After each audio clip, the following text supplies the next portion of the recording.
Welcome back to the Stache and Beard Show. I'm Austin Pistulka. This is Alan Pilley. What's up, guys? All right, we are getting into Fact Over Fitness right now, one of our favorite segments that we like to keep coming back to. Today's topic is there are exercises that only women should do and only men should do. They're separated, they're segregated. If I'm a man, I can't fucking do Pilates, stuff like that. And if you're a woman, you shouldn't bench press or deadlift because you're going to become a man. You're going to grow a penis. Yep, you're going to get a beard. Yeah. So, bullshit. This is bullshit. This Both is the sides, biggest bullshit. and we're going to break it down for you. Yeah. So, let's start off going from women can't do men's exercises. Okay. Let's start from that front. So, women, they can bench press, they can squat, they can deadlift. They can absolutely do it all. Three. They can do all. And just speaking of those three, they can do every single lift that a man can. But specifically, or keg carries, or sled pulls, truck pulls, tire flips, name it in strongmen. Obviously, the big three that we do in powerlifting: squat, bench, and dead. Outside of that, typical bodybuilding movements that we do in powerlifting on accessories. Or for accessory day, but like for bodybuilding world, so military press, dumbbell press. Yeah. There is nothing a man can do or that a man does that a woman should not do or cannot do because she is a lady. So especially in the sport of powerlifting, a woman. Now we're not real quick. Medically speaking, if you're pregnant or injuries, spinal, cervical, to the neck and stuff like that, of course, let's knock that out. But there's no reason in the sport of powerlifting that men can squat, bench, and deadlift and women can't. It's absolutely safe, and they should be doing it, especially if they're going to compete, because you're going to have to do it. And on top of that, not just they can do it, but a reason why a lot of women don't get into powerlifting is because they are worried that they are going to get too big, that they are going to have their breasts are going to shrink into just pectoral muscles, or they're going to just have nothing but big fucking Scott Steiner biceps. If you're so to hinge on what you just said there, if you're not already a power lifter, then you're like, say, the typical 9 to 5 worker, gym goer after 5:30 p.m. type of lady that goes to the gym. You may be worried about that type of stuff. In the powerlifting community, women are absolutely not concerned about looking mannish, growing a penis, growing a beard, breast tissue, things like that. Now, when we talk about breast tissue losing, as far as like the fatty tissue, that could get lost if said woman is in a caloric deficit and she's losing weight. That can absolutely happen. But you're not going to come bench press with us one night and wake up and magically look like me. I fear if that ever happened. Like, God bless your soul. But it's not going to happen. And 11 out of 10 of our ladies in here, all very feminine and have been lifting with us, for the life of the gym. So humongous myth. And I think more ladies out there, like what you just said, that are afraid to get into powerlifting, need to follow these ladies and see these ladies and see that it's absolutely, it's just bullshit. Absolutely. Whoever is spreading it, stop it already. It's garbage. Yeah, like follow some different female powerlifters on Instagram, and you will very quickly see that they are still very feminine. If they choose to be feminine, they are able to, That I guess there's a lot of stigma that comes into gym life, that either you are a booty girl Instagram model or you become a man, and that's just not the case. You build your body up, and your body just kind of figures itself out. To be basic about it is that the more that the heavier you go, or the more weight that you end up moving, it doesn't spot check you. If you know what I mean? Yeah. Like, your body will fill itself out the way it was supposed to be because you're living a healthier lifestyle. Yes. So I heard you say a couple things there. When we talk weight classes, especially in powerlifting, so when we start talking about gaining size or losing size, that can absolutely happen if I had you in a surplus or a deficit calorically. Sure. And that's based on you wanting to lose weight. In the sport of powerlifting, you may find your niche body weight. Like, I compete all the time as a 275er until my competition back in October. It was my first time in forever I competed as a 308er. But I just go to the 275 class. My goal when I'm not competing is to try and stay roughly around the 285 weight range, walking around, and then I have to do a small cut to get in. But I want to be stronger and stronger and stronger every competition, still at the 275 class. So when we talk about surpluses and deficits calorically, yeah, we may lose weight, but other people, they don't want to do that. They want to be the 148 weight class, the 165 weight class. Our job as coaches and as lifters is to keep you at that weight class and just make you the strongest we can. Yeah. So whatever your body weight is right now, I think you said 263. Yeah. You'd be a 275 per competition. And my job every competition is to get you stronger than you were the last time, and the last time, and the last time, and the last time, keeping you at 275. Right. So with that being said, I've gotten you stronger every competition for the last 7 years of your life, and you're still at 275. You still walk in weighing 263. Same thing with women. Okay, I have ladies here that they stay their weight class, and my job is to go make you stronger than you ever were at this next competition at the same weight class. Right. So hearing that, you've put on 300 pounds on your total. I didn't put 300 pounds on your body frame, you know what I'm saying? Right. So the adage or the myth that, if I lift heavier, I'm going to get bigger, could be there from the hypertrophy talk, but not in the weight talk when we start talking about weight classes or body weight talk, when we start talking about weight classes for powerlifting. For sure. So that's one lead in to that myth. Yeah. The next thing on that is, certain lifts are unsafe for ladies because they're ladies. Like, yeah, Jesus, that's garbage. If the men can squat, the women can squat. If the lift is unsafe for the woman, I guess I could say that it's unsafe for the male. But like, just because you're a male doesn't make it any safer of a lift for you than it would be for my females. How are you taught? What are your strengths? Your weaknesses? If we only capitalize on your strengths and we keep you weak, guess what's going to happen? Bad things are going to happen. Yeah. I mean, I guess I could train you wrong as a joke, to hurt you as a male to make my women stronger, and go vice versa. But that'd be stupid on my part as a coach and a gym owner. Yeah. So there's no, I'm not going to train you differently because you're a male. Right. And I say it to my ladies who have I walked in, and they see us lifting, or they see the ladies like, oh my God, I don't want to get too big. I'm like, ma'am, you're not. Right. But also, what's your goal? If your goal is to not gain weight, then we're not going to put on weight. Yeah.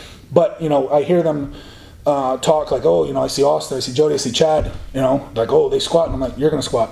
Oh, but males, I'm like, no, my ladies squat. Yeah. And I'd typically like, Sarah, Tara, Bentley back in the day, Becky, Jody, Sarah, like all of our ladies, they squat. So guess what? New female member of the gym, Yeah. Women can squat, and you're gonna squat, especially if you want to powerlift and eventually hit the competition. And you're not just going to do the same weight these ladies are doing, and we build you up slowly, and we get you out there. But you're going to squat, and you're not going to do just the bullshit like we're kicking the leg out. We're bent over, we're working the glutes for the IG, brother. We're not just doing that. No, you're going to squat, you're going to bench, you're going to dead, you're going to do it safely, and you're not going to look like a dude. And if you don't want to get bigger, we're not going to get you bigger.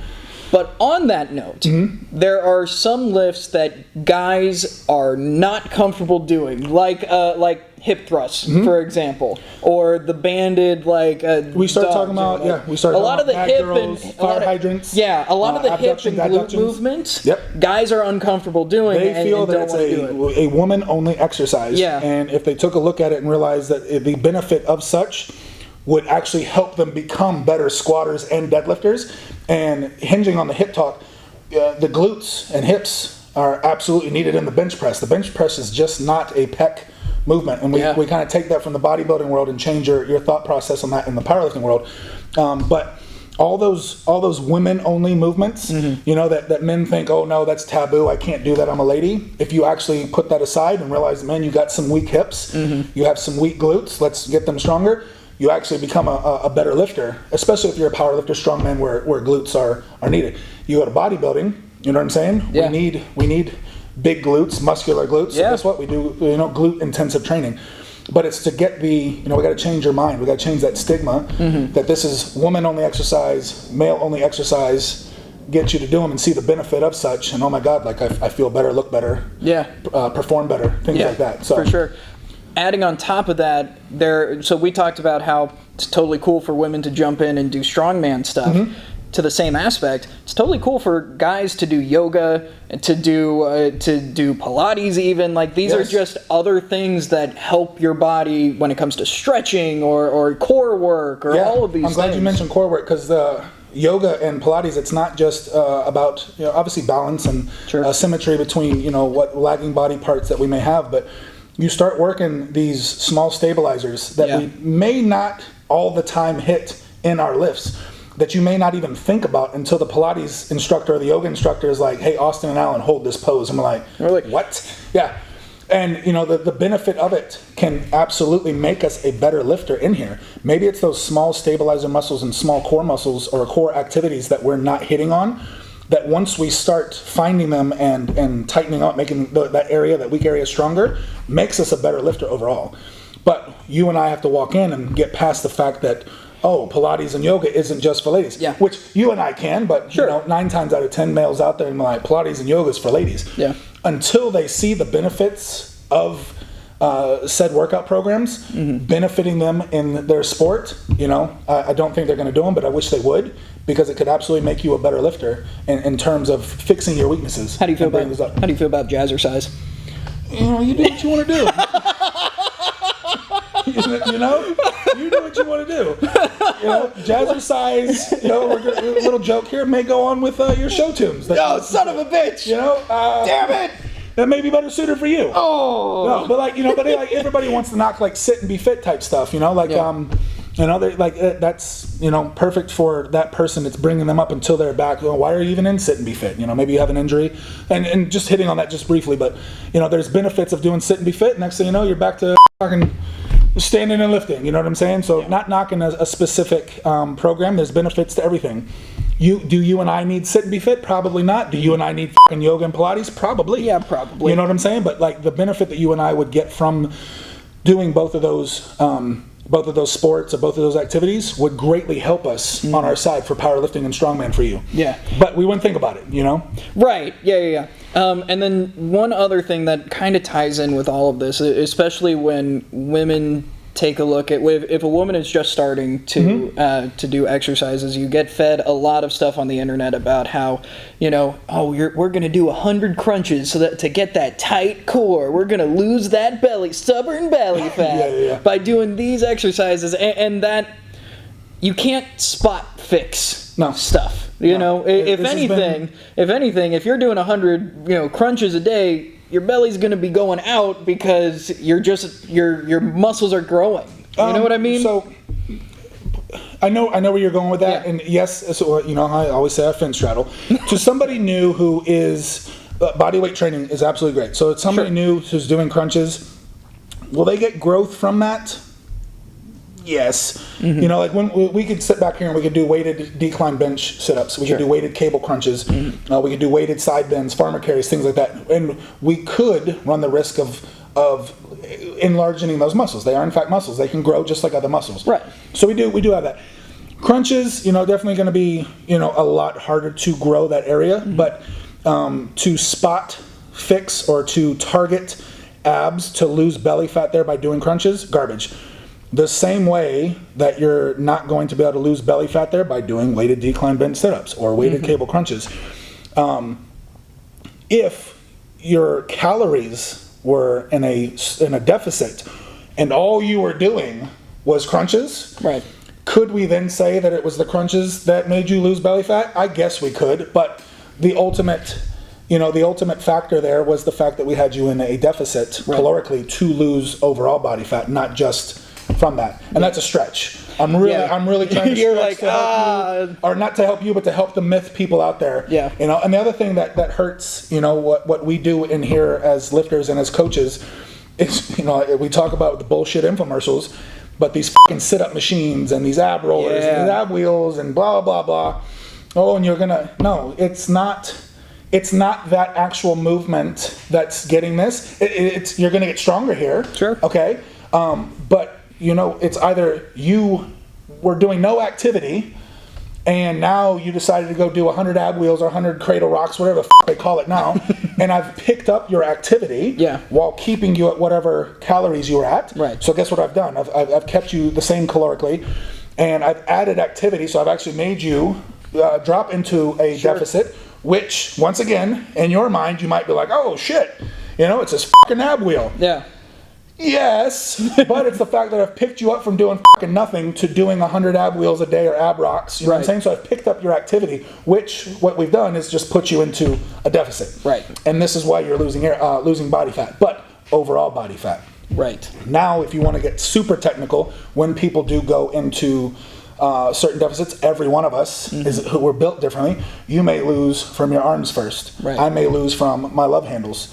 You know what I'm saying? Never lose from your love handles. But I'm just saying, so everybody's going to lose fat from certain spots. Other parts are going to stay stubborn. It's just like that last, like you'll hear this all the time on like bodybuilding, like this last area to go is my lower abdomen. The last area to go for me, my love handles, things like that. So, but to just sit here and knock out triceps because I got fatty arms, I'm going to build that muscle. I'm going to get them stronger, but I'm not just, it's going to take a deficit calorically to help me lose body fat as well. But by all means, don't stop doing press downs and close grip bench presses. Don't stop doing, planks and sit-ups to make these areas stronger and to build them up, to build your muscle. There was a guy years ago who was on Stone Cold Steve Austin's podcast who was an old bodybuilder. I can't remember who it was, but he talked about how he never did abs because of the fear of them growing out. And so he just let them atrophy until like the couple days before his competition, and then he would like hit his abs to give him a pump. But and you got to find what works for you. So if we did that, like if the three of us let our abs atrophy, like you know what I'm saying. Like, we're just going to do a couple crunches the night before we go to squat and bench deadlift heavy. Yeah. We'll be fucked. Yeah. Yes. But what we do in our sport, and you hear me say this all the time on the show, what we do for our sport is for our sport. Right. So you'll see boxers, okay? Boxers fucking love decline bench sit-ups. Yeah. They love crunches just to get that build up to take a punch. Would crunches work for us for the weights that we handle in the squat and the deadlift? I'm not going to say they're not, but there's much better options. Yeah. Okay? I'm not knocking that those guys do what they do, but it's for their sport, tried and true. Now, once again, let's fence straddle that just because it's tried and true, or at least tried. Yeah. You may have been doing it for fucking 50 years, but it doesn't mean that it's doesn't right. mean it's good. You know what I'm saying? You're just been doing it for a while. In your zone there. Yeah. But boxers will traditionally do a lot of decline sit-ups. They do a lot of floor sit-ups to get that to withstand a punch. We do a lot of standing abs. We do a lot of side bends. We do a lot of offset stuff to be able to stand up weight and not rock and fall. We do a lot to be able to brace and stuff like that. So our abdominal exercises can be done by bodybuilders and yoga ladies and men, now that we talked about that. But we have some of our picks that we generally go to. Bodybuilders will swing over to do something different because of their sport, and now talking about building the abdominal wall up through weighted sit-ups. Maybe that's not what that yoga lady wants to do. So we do floor pulses or we do planks and things like that. All body weight stuff, and we get her built for what she wants to do, and she got stronger. So it took dumbbells for you, it took floor crunches for this lady, it took decline sit-ups for the boxer. What works for you, and what are you getting benefit from? So we're all different. That's my take on that. We're all different. You got to figure it out. Yeah, but back to it, circle back around, garbage bullshit that there are male-only exercises and women-only exercises. I've got women that could do pull-ups before some of my guys could, and for the longest time I had 3 ladies that out-squatted a lot of my guys. You know what I'm saying? So to say that the squat is only, a male exercise, well, guys, I've got ladies that were squatting more than you, so, I don't know. That's right. But that's my take on that. For sure. All right. That's the show for this week. I'm Austin Pistulka. You can find me on Twitter and Instagram at Radio Guy Austin. On the TikToks at Actually Average. Alan. You can find me on Instagram at Alan Pilley. At? Yeah, at. I've always said that. Now you're going to catch it. Or at Lady Juice Beard Oil. Oh, shoot!